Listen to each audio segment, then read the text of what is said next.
नमस्कार दर्शकों, HBC news में आप सभी का स्वागत है। इलाहाबाद यूनिवर्सिटी की vice chancellor professor Sangeeta Srivastava ने लाउड स्पीकर के शोर से अपनी सुबह की नींद में डिस्टर्ब होने की शिकायत की तो आईजी प्रयागराज ने मंडल के चारों ओर शहर में रात 10 से सुबह 6 बजे तक लाउड स्पीकर के उपयोग पर रोक लगा दी।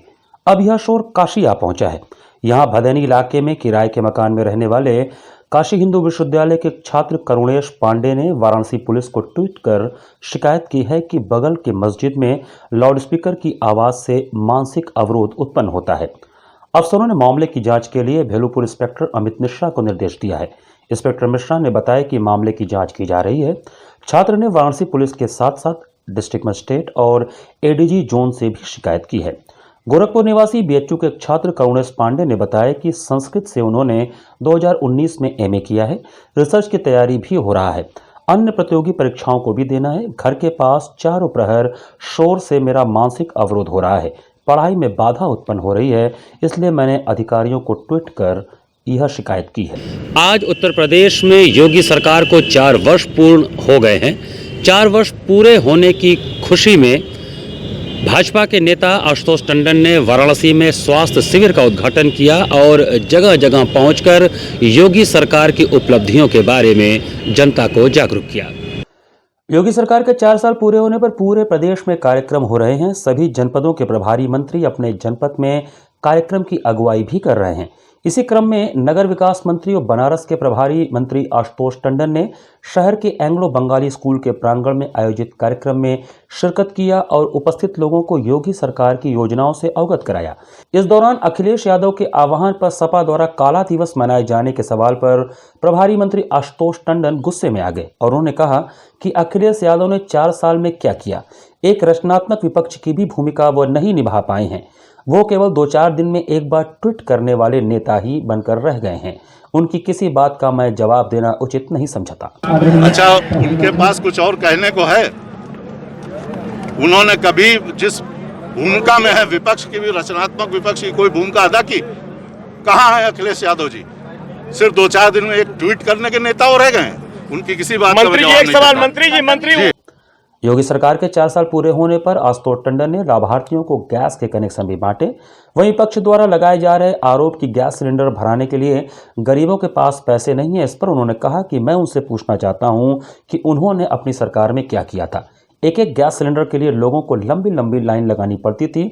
अब ऐसा कुछ नहीं है और अब तो सब्सिडी भी उनके खाते में आ जाती है। लोगों के पास गैस भरवाने के लिए पैसे नहीं गरीबों के पास, इस पर बताइए। देखिए, मैं उनसे पूछना चाहता हूं उन्होंने क्या किया आज तक। आप भूल गए, एक गैस कनेक्शन के लिए लोग लाइन लगाए रहते थे, कितने कितने दिन इंतजार करते थे, सुबह से जाके वहां लाइन में लगते थे। आज सीधे लोगों के पास गैस पहुंच रही है। कि आज वाराणसी संसदीय क्षेत्र का स्वास्थ्य मेले का यहाँ पर शुभारंभ हुआ है और इसमें यहाँ पर जो लोग आएंगे उनको स्वास्थ्य सेवाएं यहाँ उपलब्ध होंगी और यहाँ जो रजिस्ट्रेशन कराएंगे तो आगे के लिए भी उनको अस्पतालों में दिखाने का मार्ग प्रशस्त होगा। आज प्रदेश सरकार के 4 वर्ष पूरे हुए हैं जब उत्तर प्रदेश की जनता के सहयोग से, जनता के आशीर्वाद से, जनता के स्नेह से योगी जी के नेतृत्व में प्रदेश ने भारतीय जनता पार्टी की सरकार को सत्ता सौंपी थी। 19 मार्च 2017 को योगी जी के नेतृत्व में प्रदेश सरकार बनी और उस समय प्रदेश के क्या हालात थे किसी से छुपे नहीं। कानून व्यवस्था की क्या स्थिति थी, प्रदेश में स्वास्थ्य सेवाओं की क्या स्थिति थी, प्रदेश में किसान बदहाल था, शिक्षा व्यवस्था बिल्कुल चरमरा गई थी,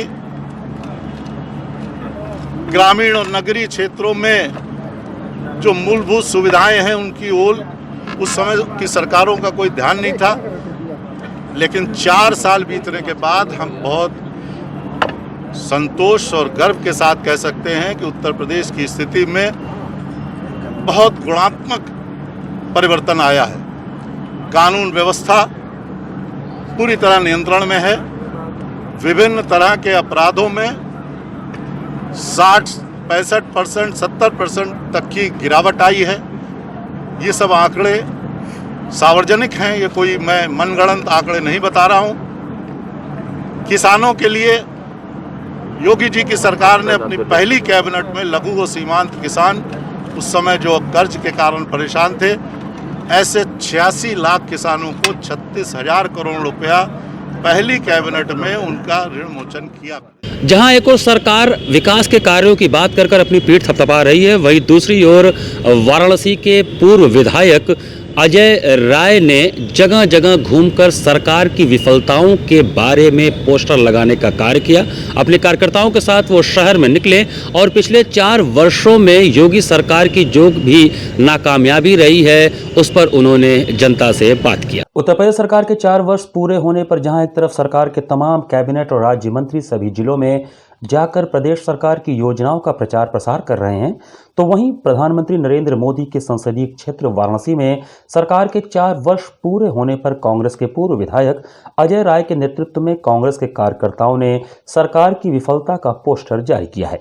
वाराणसी में मां गंगा के तट पर जारी इस पोस्टर को कांग्रेस के कार्यकर्ताओं ने योगी जी के 4 साल प्रदेश में मचा हाहाकार नाम देते हुए प्रदर्शन किया।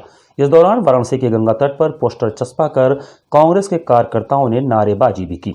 प्रदेश सरकार की विफलताओं को गिनाते हुए पूर्व कांग्रेस के विधायक अजय राय ने कहा कि प्रदेश सरकार सभी मुद्दों पर नाकाम है और फेलियर है। प्रदेश में बेटियों की शिकायत करने पर उनके पिता को गोली मार दी जा रही है, यही 4 साल बेमिसाल हैं। वहीं पूर्व विधायक अजय राय ने सरकार पर जुबानी तंज कसते हुए कहा कि जिस तरह से प्रदेश में कार्य हो रहा है वह पूरी जनता देख रही है कि कैसे बड़े बड़े अपराधियों को सरकार संरक्षण दे रही है। आज उत्तर प्रदेश सरकार के योगी आदित्यनाथ जी के सरकार के 4 साल हुए हैं और इन 4 सालों में उन्होंने जिस तरीके से प्रदेश को बर्बाद किया, भंटाधार किया गया, उस तरीके से पूरी उसकी सही चित्रण आम जनता के बीच में हम लोगों ने आज पोस्टर के माध्यम से जारी किया है। योगी जी के 4 साल प्रदेश से मचा है हाहाकार। ये गांव, आम आदमी, शहर के मोहल्लों में, बनारस के हर जगह पर इसे लगाया जाएगा और आम जनता को बताया जाएगा कि ये प्रदेश सरकार पूरी तरीके से नाकाम रही है, फेल रही है। अब वो सारी चीज़ें आप देखिए, हर जगह कोई ऐसी जगह, प्रधानमंत्री के संसदीय क्षेत्र में आए दिन रोज गोलियां चल रही हैं। प्रधानमंत्री का क्षेत्र है, कोई दिन ऐसा बाकी नहीं जिस दिन 1 दिन 4 दिन के अंतराल में गोलियां नहीं चल रही हैं। लखनऊ के अंदर गोलियां चल रही हैं। तो ये आप उसको पूरी तरीके से इस पर कार्रवाई करिए और पूरी तरीके से इन चीज़ों को रोकिए।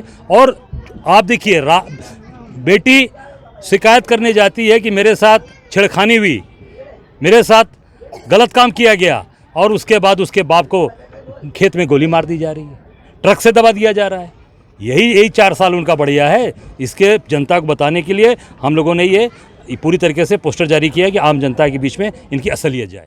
दर्शकों, 4 वर्ष पूरे हो गए हैं योगी सरकार को उत्तर प्रदेश में, जहां सरकार एक ओर अपने विकास कार्यों के दावों को लेकर अपनी पीठ थपथपा रही है, वहीं सुबह सभा के राष्ट्रीय अध्यक्ष और योगी सरकार के भूतपूर्व कैबिनेट मिनिस्टर ओम प्रकाश राजभर ने पूरी की पूरी सरकार को आड़े हाथों लिया है। तेल बेच दिया, भेल बेच दिया, रेल बेच दिया, सच बोला तो उसको जेल भेज दिया। मैं सत्ता में उनके साथ 18 महीने में था, तभी मैंने आपके साथ कहा था, और मंच पे इसी बनारस के कटिंग मेमोरियल में मंच लगा के मैंने कहा था कि इस सरकार ने जो जनता के बीच में वादा करके आई है, वो जनता से कहा था कि ना गुंडा राज ना भ्रष्टाचार। पिछली सरकारों में 500 रुपये थाने पे घुस लिए जाते थे, FIR हो जाते थे। इस सरकार में 20,000 रुपये लिए जा रहे हैं। उस समय भी मुख्यमंत्री मानने को तैयार नहीं। इनके मंत्री, इनके विधायक, इनके सांसद और विधायक इसी बात को लेकर थाने में धरना दे रहे हैं, चाहे भदोही का हो, चाहे बस्ती का हो, चाहे हरदोई का हो, चाहे बांदा का हो। मतलब दर्जन भर थानों पर मैंने देखा है, आप लोगों ने भी चैनल पे दिखाया कि अपराधियों को संरक्षण, हाथरस की घटना हो, बुलंदशहर की घटना हो, बांदा की घटना हो, चाहे बलिया की घटना हो, अपराधी को सरकार खुला संरक्षण दे रही है। बलात्कारियों को संरक्षण, स्वामी चिन्मयानंद, लड़की जेल में, बलात्कारी जेल के बाहर घूम रहा है क्योंकि बीजेपी का नेता है। सच पत्रकार ने दिखा दिया तो जेल चला गया, सच वो लिख दिया तो जेल चला गया, सच किसी नेता ने बोल दिया, कोई अधिकारी बोल दिया तो जेल चला गया। तो ये जो कहें, मैंने सदन में भी कहा था, फिर कह रहा हूँ, खाता न बही बीजेपी जवन कहे वह सही। तो इनकी जो पॉलिसी है, आप बनारस के रहने वाले हैं, हम भी बनारस के हैं, एक गांव ये चिन्हित कर लें। शौचालय की बात करते हैं, ये शौचालय बनाए हैं लूटने के लिए। 100 शौचालय में 95 शौचालय उपयोग में नहीं है, या तो दरवाजा नहीं है, या तो छत नहीं है, या तो वो उसमें बकरी बांधी जाती है उपली है, या तो कुत्ता बैठता है, उपयोग में नहीं है, ढिढोरा पीट रहे हैं। हमारे तो समझ में नहीं आता है कि या तो प्रधानमंत्री झूठ बोलते हैं या तो योगी जी झूठ बोलते हैं। अभी कुछ दिन पहले इन्होंने उद्घाटन कराया मोदी जी से कि 1.25 करोड़ रोजगार हम लोगों ने दिया उत्तर प्रदेश में।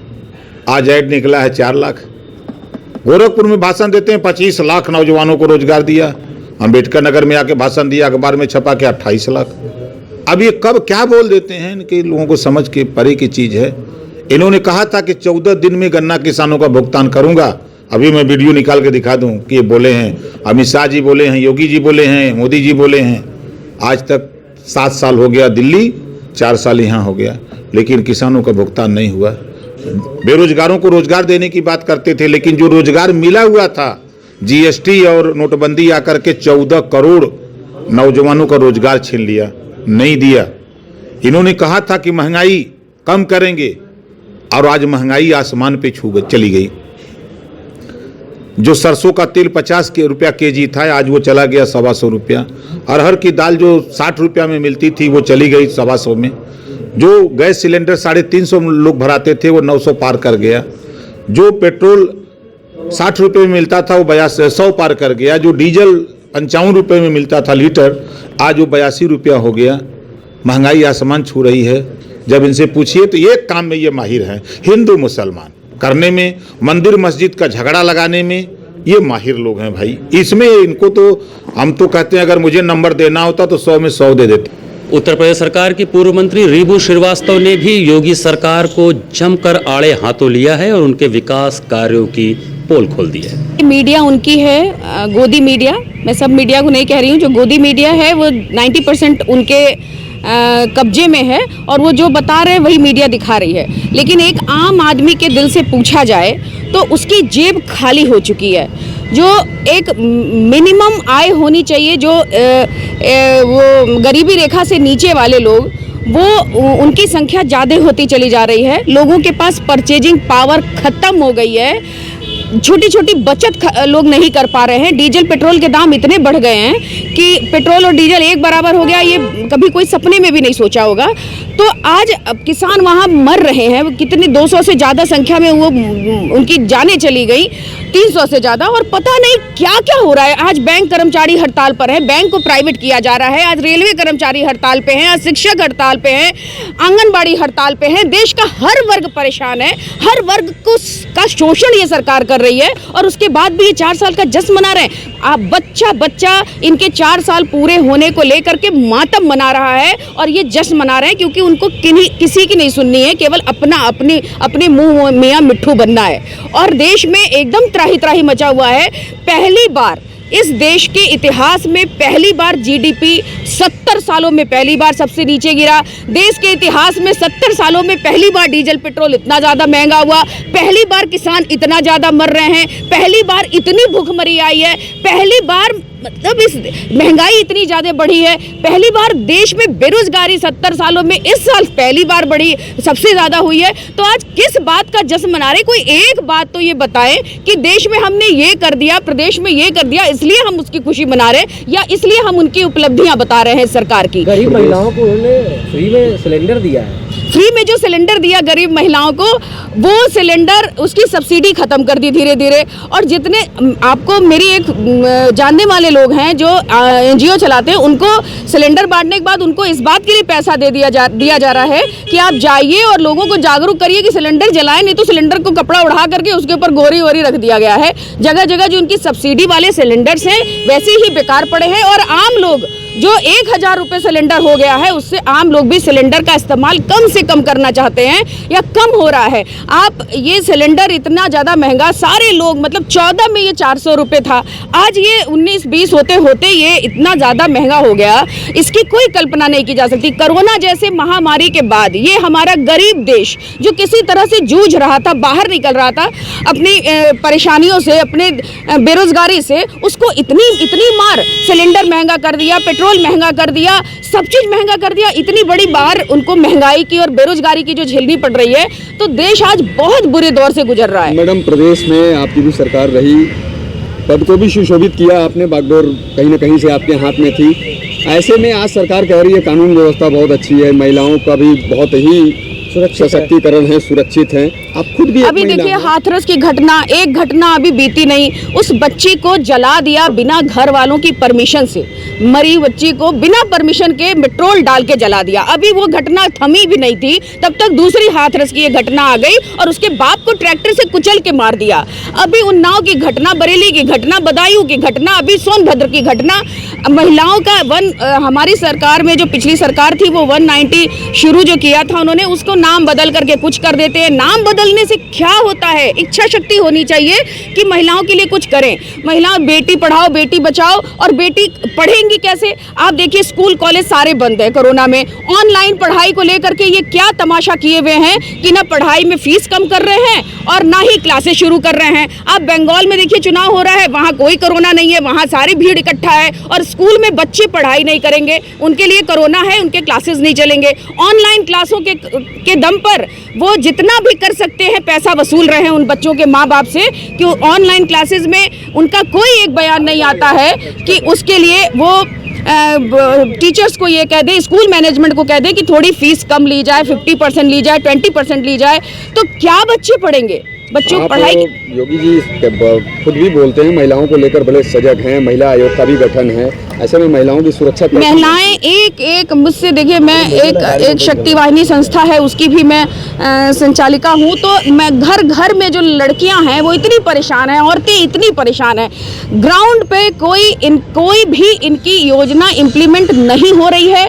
ग्राउंड रियलिटी ये है कि एक भी किसी भी योजना से किसी को लाभ उन तक नहीं पहुंच पा रहा है। कानून व्यवस्था कैसी? कानून व्यवस्था का बुरा हाल है। कानून व्यवस्था मतलब वो इनके जो एनसीआरबी की रिपोर्ट है उसके अनुसार 70 सालों में कानून व्यवस्था सबसे ज्यादा गिरी है।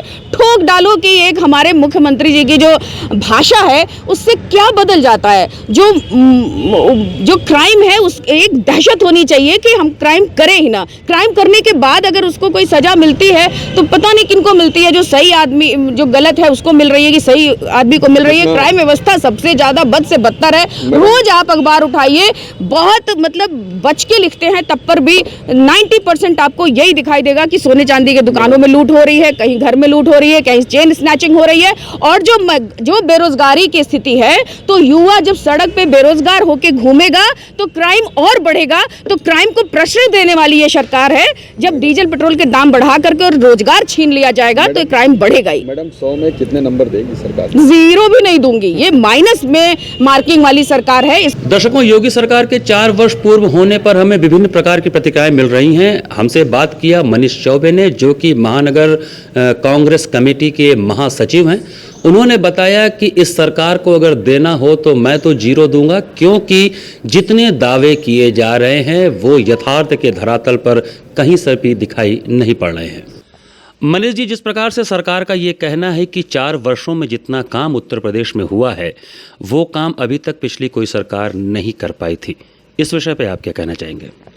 बिल्कुल ठीक बात है कि जितना काम 4 साल में हुआ है शायद कभी ज़िंदगी में उत्तर प्रदेश में नहीं हुआ था, क्योंकि इतना सा काम अगर हुआ है और पिछली सरकारों में अगर इतना काम हुआ है तो निश्चित तौर पे यहाँ पे कोई काम नहीं हुआ है। आप अभी रास्ते में आए होंगे, इसी रोड का अपना उठा के आप देख लीजिए कि रोड का क्या हाल है। इस रोड पे पैसा सेंक्शन होकर पैसा वापस हो गया, तो कहाँ विकास हो रहा है। और बात आप चिकित्सा की कर रहे हैं, तो अभी छोटा सा उदाहरण, 22 मार्च को जनता कर्फ्यू लगा था, 1 साल लगभग कोरोना काल को होने जा रहा है। बीएचयू में ये चिकित्सा की लापरवाही थी कि सीएमओ तक की डेड बॉडी लाश बदल दिया जाता है। अब इससे बड़ा और क्या उदाहरण दें, बाकी और बातों को आप छोड़ दीजिए। मनीष जी, सरकार का तो ये कहना है कि हमने शिक्षा के क्षेत्र में, निवेश के क्षेत्र में और इंफ्रास्ट्रक्चर में हमने बहुत से प्रोग्रेस किए, चारों ओर सड़कें बनवा दी हैं, ट्रांसपोर्टेशन को बहुत अच्छा कर दिया है और तमाम तरह के उनके दावे हैं। ये सब दावे कहाँ था? जैसा भी आपने कहा कि काम कम हुआ है, पिछली सरकारों में ज़्यादा होता था, तो ये तो कहीं ना कहीं रिकॉर्ड आपके तरफ से है कि बहुत कम काम हुआ है। लेकिन जो सरकार कह रही है कि उसने विकास करके दिखाया है, विकास होता दिख रहा है क्या? सामने है, प्रधानमंत्री के संसदीय क्षेत्र में बैठे हैं, हर हफ्ते यहाँ मुख्यमंत्री जी का और तमाम केंद्रीय मंत्रियों का दौरा होता रहता है। क्या विकास हुआ है सामने है। रात में शाम को 6 बजे 7 बजे मुख्यमंत्री जी आते हैं, रात में निरीक्षण करेंगे, सुबह निकल जाते हैं।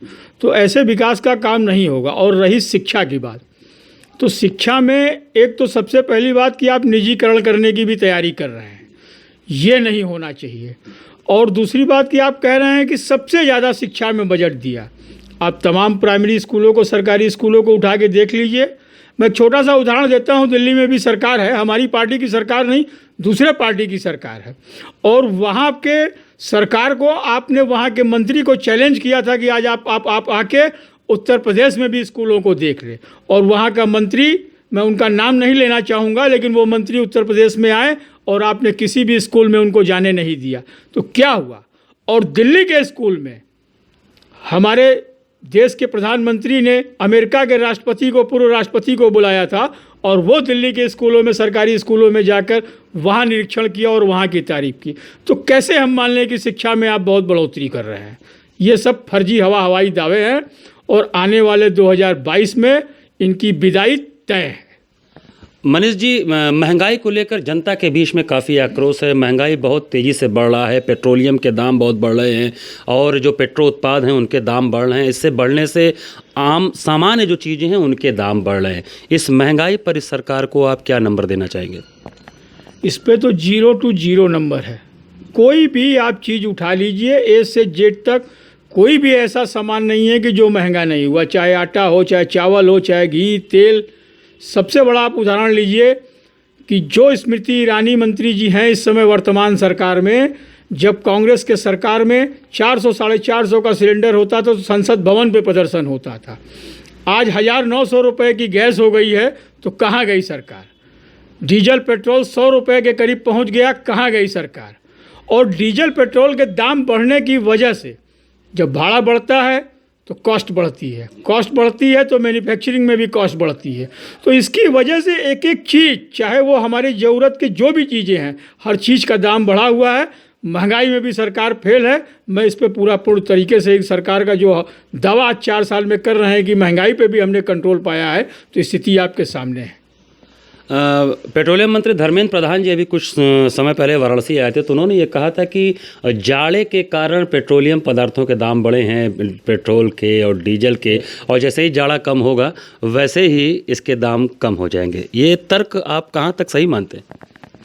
अभी तो वही है कि बस अब इसमें कहना क्या है, इस बात पे तो हंसी छूटने वाली बात है कि जाड़े में गैस का दाम बढ़ जाता है और गर्मी में कम हो जाता है। अभी तक तो किसी सरकार में ऐसा नहीं हुआ कि हम लोगों ने देखा कि जाड़े में गैस का दाम बढ़ गया और गर्मी में कम हो गया।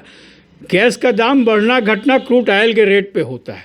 जो क्रूड ऑयल का रेट इस समय वर्तमान स्थिति में बहुत कम है, उस पर डीजल, पेट्रोल, आप जीएसटी में क्यों नहीं लाते? 1 कर 1 टैक्स की बात करते हैं तो आप जीएसटी में ले आइए डीजल पेट्रोल को।